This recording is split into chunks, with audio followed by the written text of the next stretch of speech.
करते हैं आपकी वर्कशीट नंबर 37। तो पहले आप लोग इसे अच्छे से लेबल कर लेंगे, डेट, क्लास, अपना नाम, अपने टीचर का नाम आप लोग लिख लेंगे।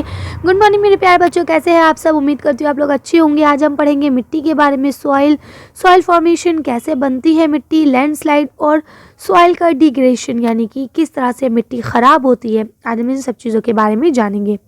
तो पहले हम पढ़ते हैं सॉइल क्या है। तो लिखा है the thin layer of greeny substance cover the surface of the earth is called soil, यानी कि आपकी जो सरफेस है, ज़मीन है, उसके ऊपर एक पतली सी लेयर जो आपको दिखती है दानेदार, वो आपकी सॉइल कहलाती है। It is closely linked to land, ये ज़मीन से बहुत करीब से जुड़ी हुई होती है। Land form determine the type of soil.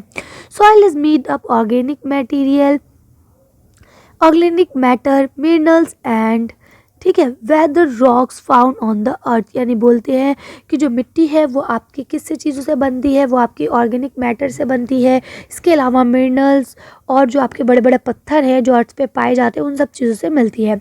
ठीक है, this happen through the process of weathering, यानी घिसावट का जो प्रोसेस होता है उसके ज़रिए, या फिर जो आपका मौसम जलवायु की जो चेंजेस है, इन सब के ज़रिए ये जो मिट्टी है वजूद भी आती है यानी बनती है। The right mix of minerals and organic matter make the soil filters, यानी कि अगर मिट्टी के अंदर सही मात्रा में मिनरल्स हों, सही मात्रा में ऑर्गेनिक मैटर्स भी हों, तो वो मिट्टी एक अच्छी मिट्टी बन जाती है, बिल्कुल फर्टिलाइज हो जाती है। डू यू नो, क्या आप जानते हैं, it take 100 of year to make just 1 centimetre of soil, यानी 1 सेंटीमीटर सॉइल बनने के लिए 100 साल लग जाते हैं। आगे यहाँ लिखा है फैक्टर ऑफ फॉर्मेशन सॉइल, यानी सॉइल बनने के क्या फैक्टर्स हो सकते हैं। तो the major factor of soil formation are, यानी जब मिट्टी बनती है तो उसके लिए जो मेजर फैक्टर्स है वो क्या क्या है।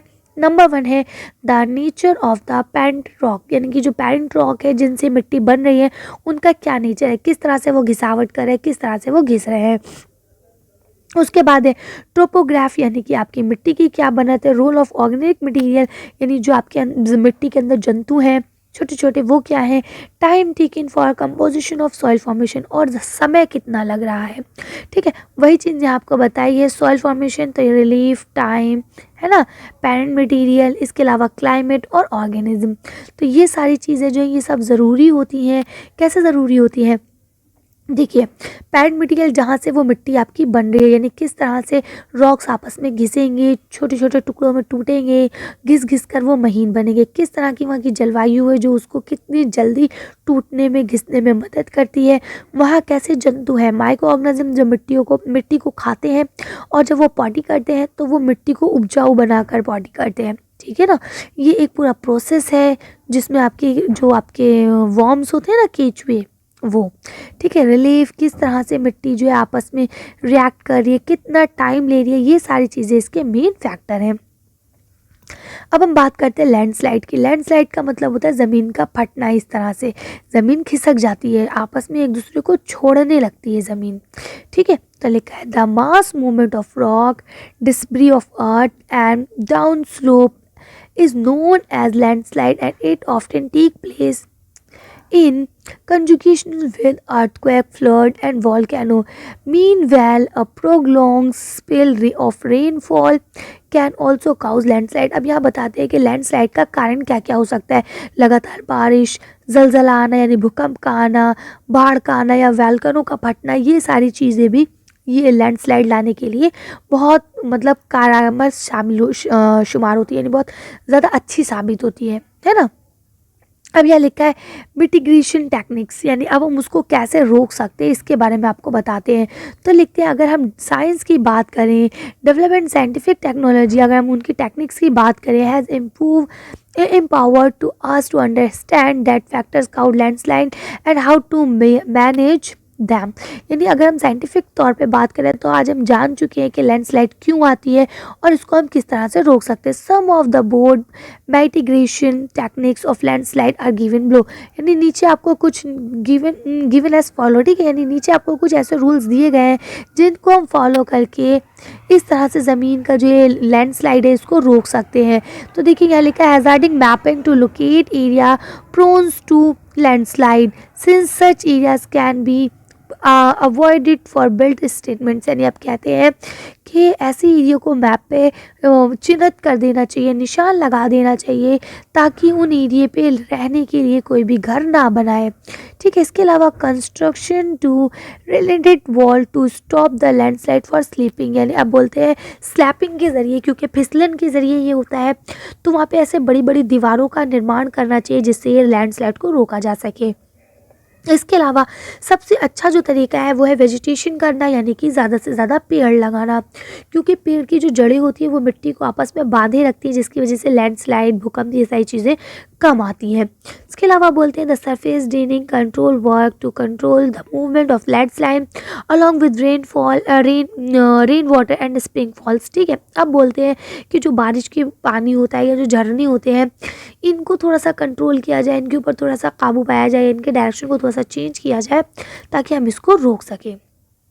आगे देखिए यहाँ लिखा है डिग्रेडेशन ऑफ सॉइल। डिग्रेडेशन का मतलब होता है सॉइल का ख़राब होना, सॉइल का बंजर हो जाना। ठीक है, soil erosion and depletion are the major threats to soil or resources। ठीक है, अब बोलते हैं कि ज़मीन की घिसावट, इरोजन का मतलब होता है कि ज़मीन की जो सबसे ऊपरी परत है ना, जिसे हम कहते हैं उपजाऊ मिट्टी वाली परत। ठीक है, तो हवा के कारण, पानी के कारण या जलवायु के कारण वो मिट्टी जो है बह जाती है, उड़ जाती है या ख़राब हो जाती है। ठीक है, इसको ही सॉइल इरोजन कहते हैं।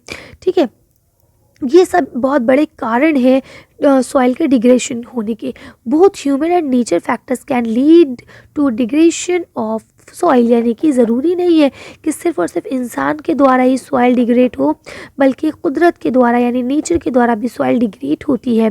ठीक है, factor which lead to the soil degradation are, अब हम बात करें अगर कि कौन कौन से ऐसे फैक्टर हैं जो सॉइल को डिग्रेड कर रहे हैं, यानी कि उसको बंजर कर रहे हैं, तो सबसे पहले उसमें डिफॉरेस्टेशन आता है, यानी पेड़ों का काटना।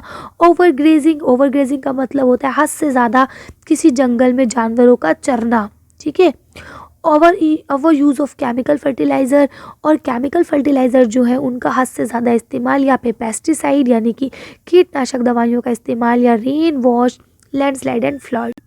इसमें आपका बारिश या फिर आपका लैंडस्लाइड यानी ज़मीन का खिसकना और बाढ़, ये सारी चीज़ें भी इसके अंतर्गत आती है।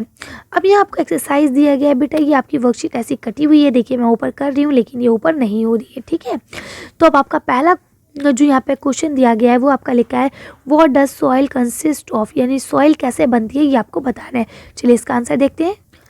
आप इसका आंसर यहाँ से लिखेंगे soil is made up of organic material. ठीक है, इसके अलावा minerals and weather rock found on the earth, इन सब चीज़ों से मिलके आपकी मिट्टी बनती है। कर लेंगे, चलिए नेक्स्ट क्वेश्चन पढ़ते हैं। अब देखिए मैंने यहाँ आपका जूम कर दिया ताकि आपको क्वेश्चन अच्छे से दिख सके। तो आपका सेकंड क्वेश्चन लिखा है what are the factor which affect soil formation, यानी वो कौन से फैक्टर्स हैं जो सॉइल को बनने में कारगर साबित होते हैं, अच्छे साबित होते हैं। तो चलिए देखते हैं।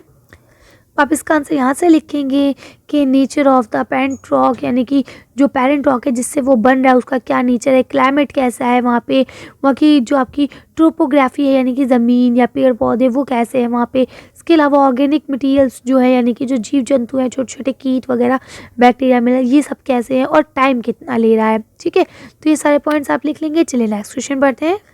अब ये यहाँ आपका लास्ट क्वेश्चन लिखा है, मैं इसको यहाँ पर दोबारा से लिख देती हूँ। वाई it is necessary, ठीक है, NECESSARY necessary to MITI GATE mitigate landslide LAND land SLIDE slides. ठीक है, यानी लैंडस्लाइड का जो मिटिगेशन है वो क्यों ज़रूरी है, यानी उसको संरक्षित करना, उसको रोकना क्यों ज़रूरी है। तो चलिए देखते हैं कि इसका आंसर क्या लिखेंगे हम। तो आप इसका आंसर यहाँ से लिखेंगे कि हम इसको ऐसे रोक सकते हैं कि जो एरिया है वहाँ पे मैपिंग कर ले, मैप में उस एरिया को चिन्हित कर दे ताकि वहाँ पे रहने के लिए ना बनाया जाए, है ना। कुछ इस तरह से वहाँ पे रिलीफ के लिए काम किया जाए, कुछ ऐसी कंस्ट्रक्शन की जाए जिससे वहाँ पे लैंडस्लाइड आने से रुके। इसके अलावा वहाँ पे हम ये भी कर सकते हैं, ज़्यादा से ज़्यादा पेड़ को लगाएं। इसके अलावा जो आपकी मूवमेंट्स है ज़मीन की, झरनों की, वाटर की, उसको थोड़ा सा चेंज करने की कोशिश करें ताकि ये बच सके। चलिए, तो उम्मीद करती हूँ यहाँ तक आपको अच्छे से समझ में आ गया होगा। आज की वर्कशीट को यहीं खत्म करते हैं। आज की वीडियो में बस इतना ही। अगर आपका हमारी वीडियो पसंद आई हो तो प्लीज़ इसे लाइक और शेयर करें। अगर अभी तक आपने मेरे चैनल को सब्सक्राइब नहीं किया तो प्लीज़ मेरे चैनल को सब्सक्राइब करें। Thank you for watching.